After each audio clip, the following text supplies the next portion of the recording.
Flowers still bloom on hills. I was out on a run recently, and the night before it had rained. So everywhere around me there was puddles, and it was all drying up. And every time there would be a puddle next to the sidewalk or on the street, I would obviously jump over. Don't get your feet wet. Well, I missed one puddle, and my right foot went right in the puddle and soaked it right to the sock. And I thought to myself, man, that sucks, because now I have another 3 miles to run with a wet foot. However, what came into my mind was something different, and it was very interesting.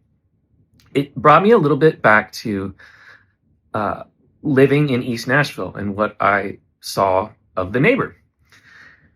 I thought to myself, why is that memory coming? Is it because of my wet foot? And I thought, no, it's because this neighbor had a little girl.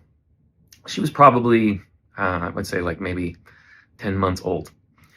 And whenever it rained, at the end of their driveway, there would be a big puddle, kind of mud puddle, whatnot.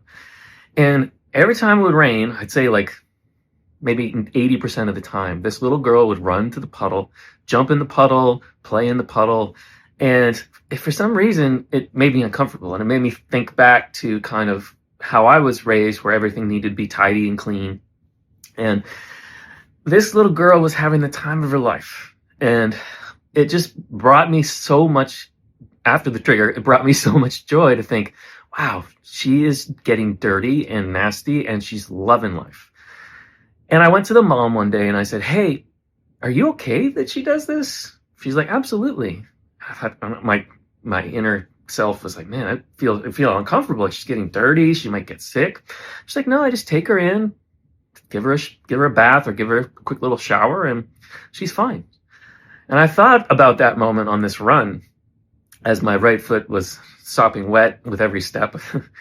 And I came up with this concept in my mind of don't avoid the puddles.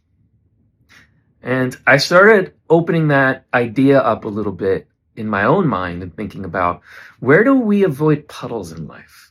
Where do we avoid the things that could bring us joy because we're scared of the outcome or we're scared to get dirty?